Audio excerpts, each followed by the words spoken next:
I'm really excited to share a ton of things that I've learned in my chiropractic life, my oxidative medicine life, my functional neurology life, my brain health life. I have a lot of things I want to tell people about because nobody else is going to tell them. Welcome to Root Cause Holistic Health. I'm Dr. Jon Harmon, physician, brain health expert, and your host on this no-fluff journey into whole body healing. And I'm Tracey Green, wellness coach, mom, and co-host. This is the space where we get real about what actually heals, not just what's trending. If you're done with surface level advice and ready to understand your body, your mind, and your health from the inside out, this podcast is for you. We're here for the raw conversations most people avoid. We don't sugarcoat, we don't shame. We offer tools, truths, and transformation. All right, Dr. Harmon, tell us your story. Why podcast? Why now? What's this pivotal moment in your life right now that this is the time that you want to join a podcast? I'm really excited to share a ton of things that I've learned over the 35 years I've been in practice, both from having 10 kids of my own and 27 grandkids, but also in my chiropractic life, my oxidative medicine life, my functional neurology life, my brain health life. I have a lot of things I want to tell people about because nobody else is going to tell them. They're things that I've discovered, but it all starts back when I was really small because my mom was a self-taught nutritionist homeopath. And I watched her do muscle testing. And these are the types of things she did, not only for nutrition and homeopathic remedies, but also from memory, she could sit down with someone and muscle test their blood chemistry panel. Oh my gosh, impressive. And had all of those values in her head, the normal values, and would test somebody for the blood chemistry panel. And a lot of people hearing that will think that sounds really strange. Mm-hmm. I grew up with it. I saw the results of it, and I saw people get well when nobody else could help them. So that made an impression on me. And then when I was about 12 years old, my mom was leaving somewhere with my brother Dan. And I said, "Where are you going?" She said, "I'm taking Dan to the chiropractor. He has asthma." And when he came back, he didn't have it. I thought, I want to do that. So from that point on, I wanted to be a chiropractor. When I got married, we had our first baby without, I'd already had 1 year of college. We had our first baby without insurance. I'd never heard of anything like Medicaid or anything like that. I said, "Oh, I got to go to work to pay for this thing." So I got sidetracked for about 8 years, and then went back and I had 3 kids. I went back to finish my undergraduate, went off to chiropractic college, had a chiropractic career. I had expanded out into oxidative medicine. We were doing IV therapies, and I was doing prolozone injection and scar therapy, neural therapy. I was the first one in the state to own a Hocket, which is the hyperthermic ozone carbonic acid transdermal therapy machine, 8 therapies in one. Then in March of 2010, my 18-year-old niece committed suicide. My kids' cousin, which was really traumatic for them. Mm-hmm. She was a girl, and my younger daughters that I still had at home. I mean, they were daughters, I should say. Then, almost exactly 1 year later, my oldest daughter's husband was murdered. Oh. March 10th, March 11th, 2010, 2011. Shook my family to the core. You can imagine, very public son-in-law was an attorney. He was having an affair with his paralegal. Apparently, husbands don't like that. And waited for them to come back from their little outing in the Walgreens parking lot on Linder and Whitmill, and shot him once in the head and once in the heart. And so that shook us to the core. And then my daughters and my granddaughters had anxiety, depression, insomnia. 4 years of counseling and prescription drugs weren't working. I said, I'm the dad, I'm the doc, I'm going to find something to fix their brains. And I was led down the path to neurofeedback, brought that into my practice, was trying to do both at the same time, trying to do chiropractic and trying to be the expert in brains. And there's a lot of education that needed to happen. In the midst of that, I went in for some dental work. And he said, "Well, I got to do a dental dam for this procedure." And I said, "Oh, I get all claustrophobic." And so he put me in under conscious sedation. Then I woke up and he said, "Yeah, that was so bad. I had to do a root canal." And first, I couldn't believe what I was. I thought I was dreaming or something. If he would have said, "We had to cut off your right foot," it would have had the same weight as a root canal because I know what they can do being in the healthcare field. And the emotions I felt in that, I've not ever felt. I never felt before or after the betrayal, the violation. And about 10 days, 10 days to 2 weeks later, woke up in the middle of the night and I was shaking and I knew what was going on. I knew it was an infection because I could barely stand up. And it's like 11 o'clock at night and, blah, blah, blah, blah, blah, blah, and I'm trying to get my clothes on. And my wife said, "What are you doing?" I said, "I'm going to the hospital. I have an infection." "Well, you're not driving." And she obviously took me there. And I went in, they pulled blood, as they always do, hook you up to the monitors. And the ER doc came in and I said, "I have an infection. You need to do a joint aspiration and an MRI." The medical doctor, ER doc, looked at me and he said, "Well, we took your blood and you don't have any signs of inflammation or infection in your blood. We think you have gout." And I looked him in the eye and I said, "I don't have gout. I've never had any metabolic issues in my life. I have an infection. This is an acute onset." And he said, "Well," and I said, he said, "You don't have any markers of infection." I said, "Do I have any markers of gout? Do I have uric acid in my?" Yeah. "Well, no, 30% of the time you won't have an increase in uric acid. Here's some colchicine and indomethacin. Out the door I go. I'm in a lot of pain. 2 days later, I'm back in. No, we don't. I don't see anything emergent. I'm back out. This is Thanksgiving 2017. The day after Thanksgiving, I, I'm going down. I mean, it's osteomyelitis is nothing to play around with. So I'm back in the emergency room. They finally believed me. They took some fluid out of the joint. They did an MRI. The next day, my family just went to my in-laws because I was in bed and I reached down to turn my phone off so I could have a little because I was so sleepy.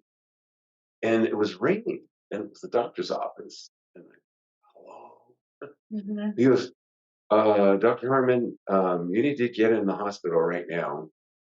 You have a staph infection." And I wanted to say, "No, Sherlock, Yeah. I've been telling you this." So I go into the hospital and here's what I get. If we don't do emergency surgery, you have about a 50% chance of making it. Oh, When we do surgery, you probably have about a 100% chance you're not going to bend your wrist and your chiropractor in a drummer. and the drummer. So, that's kind of it was an easy decision because, the alternative is pretty poor. But people say, "Well, why don't you do chiropractic anymore?" And I say, "Because my wrist is like a bat." In fact, I used to joke around with my wife. She had a smart aleck comment or something. And I said, "You better be careful. This is turning into a bat." She rolled her eyes just like you did. So after you get to the point where is this the end? Is this the end of my career? What am I going to do? And after several weeks of that, I went from getting up at 3:50 every morning, getting to the gym by 20 after 4. My wife and I are working out to my hand doesn't work anymore, and I have a PICC line in my left axilla. I can't get either arm wet. My wife has to bathe me. Unbelievable. How did I get here? What is this all about? Thinking this career that I wanted to do since I was very young, it's coming to an end.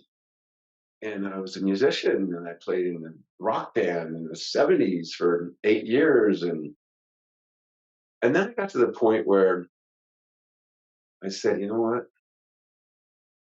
I get to write the end of the story and I can do something else."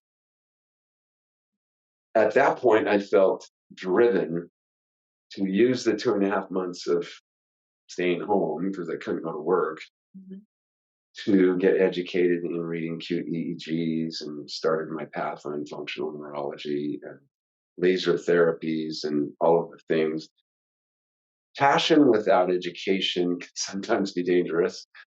I was really passionate about driving when I was 12, but I just didn't know how yet. Dad, can I back out the car? So I said, if I'm going to go on this brain path, I want to be the best, at least in this city, so that people have confidence in my ability to help them with that. And so that's when I started Clear Mind Idaho. And we started helping people with the very things that my daughters and granddaughters were suffering from.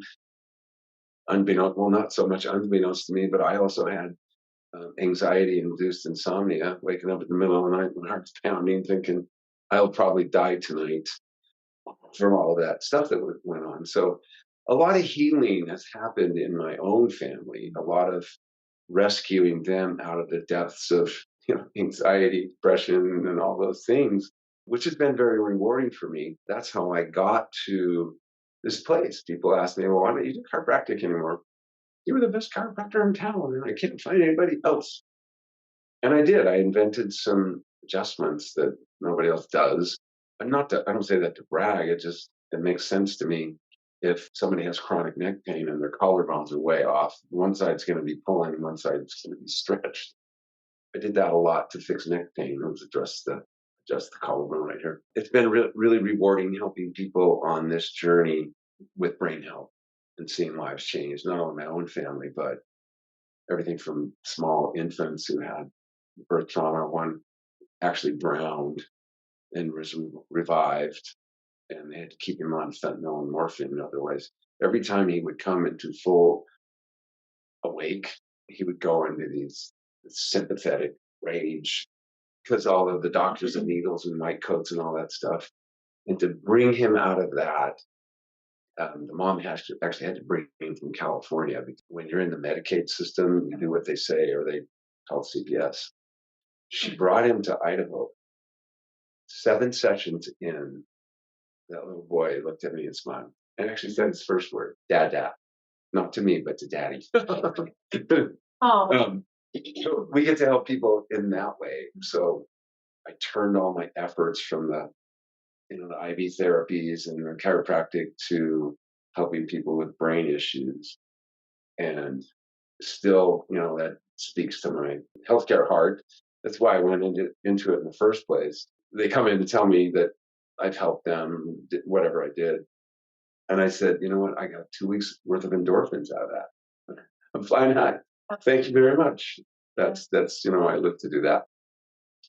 But along the way, the things that I've learned about raising kids, and then the functional neurology journey, where there are certain landmarks where parents can either support and facilitate proper brain development, or they can do things to inhibit proper brain development. And now you have a child that has these issues later in life, but the parents didn't even know about it. And some of the things I just discovered on my own that we'll talk about, how to activate development of your child's brain instead of inhibiting them from exploring their world, actually saying, here's your world, go explore. And so those are the things that I'm really excited about, the little snippets of education that help parents on the way, or just the average person, just to avoid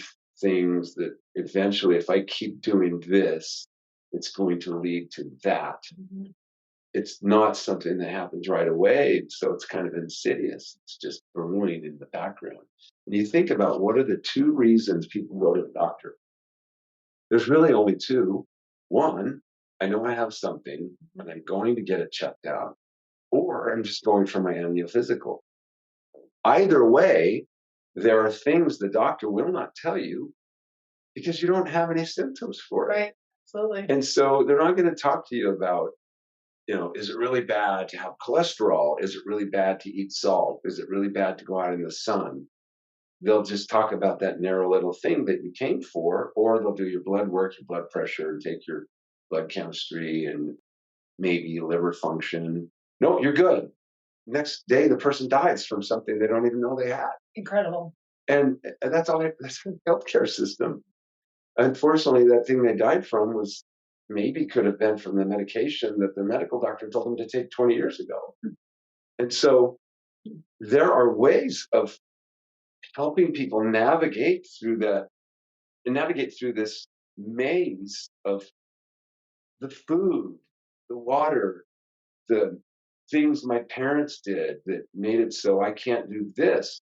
Well, why don't we avoid that? So I'm really excited to do that, to share I thought about writing books about it, and doesn't have the audience that a podcast, and then it can stay on the internet and somebody doesn't have to pick up a book and read it. Although I have written 2 books. We'll talk about that later. Yeah, well, another topic. So, and then when you approached me and you had this idea about the mom and the doc, it's like, you know what, that perfectly fits what I wanted to do because of being a dad and a doctor and being able to go from the standpoint of a mom trying to protect her kid. You got the wings around kids, in the nest, looking out for predators. The predator, it's that stuff in that food or that vaccine or whatever it is. And my standpoint is a little bit more on the healthcare side, but also the developmental part of that. That's part of that functional neurology. I'm not a functional neurologist, but I've studied a lot of functional neurology to help me in my practice and learned a lot of stuff on the way. That's what drives me to be really excited about this podcast, The Mom and the Doc, and share all these little bits of information we both gathered along the way, but also have powerful guests on who specialize in things that can help these people on their way. My grandma used to say, everything happens for a reason. Mm-hmm. And the older I get, the more I see how true that statement really, really is. Mm-hmm. And I feel like with your amazing career that you've had, being a chiropractor, and then having to pivot and go a whole different direction, look what it's given you though now, all these years later, it's like it's come full circle. I had all these experiences and now I have all of this experiences and knowledge to share. And where can we share it?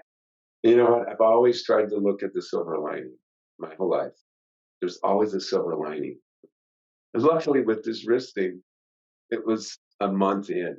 Okay, I had the surgery. I went to the orthopedic surgeon and he took x-rays and he came back in and said, looks like you're going to avoid that joint fusion surgery. It's fusing itself together, it's like he said. And I said, you know what? That would be just like me. Don't talk to me about plates and screws. I'll do it myself. and it did. It's fused. It doesn't bend. But you know what? I avoided surgery. I avoided the other surgery of fusion. If it didn't, you don't have good joints and then it's painful all the time. If you have all of these arthritic joints and you have really thin cartilage, that's a lot of pain. So now I don't have pain in it. It just doesn't move.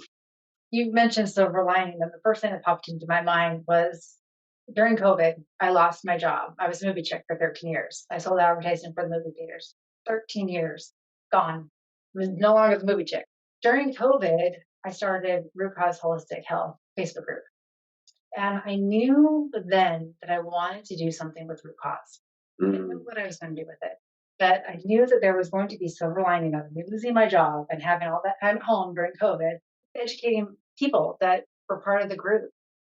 Just because you get joy out of it. I wanted to tell as many moms, dads, what I had learned.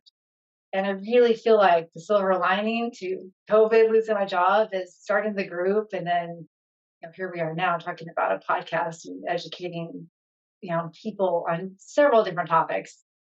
All of your knowledge that you have in your career, and then my 18 years of being a mom, all the experience that I have. I'm very excited as well. And the topics, the list that goes I know, you're showing me The list that we've come up with over the last few months. It's exciting stuff.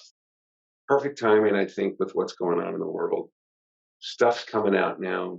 You and I were talking before we started this that I didn't think would come out for 50 years I didn't either. because of the tight grip that big pharma had on everything. And now, wow. I mean, wow. What's happened in just the last few months has been incredible. The disclosures that are being made now that we've been screaming about. I know I have for my whole career. My favorite thing is when RFK said we want to get to the root cause. Oh my gosh, yes. Why are kids getting autism? Why are they getting ADHD? Why are they Something's getting causing it? What is it? Exactly. Is it? And then he lists them all out. And personally, I think that was very wise to not point blame on anything, to say we need to find out what it is, because he knows we'll find out what it is. And it's probably not going to be really pleasant for the people who've been involved in that industry. I think that it's been open now. They can't undo it. No. The amount of, because it had been just such a lid had been put on it because of money. There was so much money behind it. Now it's out. And too many moms are talking. You have internet. I talked to my wife yesterday about it. I said, it's the moms. It's the army of millions of mothers. And I see them in my office. And when they look me in the eye and they say, from that day where my child got those shots, mostly he, was never the same. And then we end up treating their brain to try to undo what those chemicals caused and have good success with it. But still, the parent has a full-time job. Within the next 10 years, there are going to be millions of people with full-grown adults who wear a diaper and they have to be taken care of. And the parents are going to be worried, what's going to happen when I die? So we're looking forward to sharing that and spreading that news of hope, but also education. Off we go. Off we go. Thanks for tuning in to Root Cause Holistic Health. We're here to help you uncover what's really going on and empower you to take the next step in your healing journey. Whether you're a mom, a dad, or just someone ready to stop settling for Band-Aid fixes, we hope today's episode gave you something to think about. If you found this episode valuable, do us a favor, share it with someone you love, and leave a review so we can reach more families like yours. Make sure to hit follow so you don't miss next week's episode. We've got more honest conversations, practical tips, and root cause wisdom coming your way. Until next time, stay grounded, stay curious, and most of all, stay connected to what truly matters. We'll see you next time on Root Cause Holistic Health.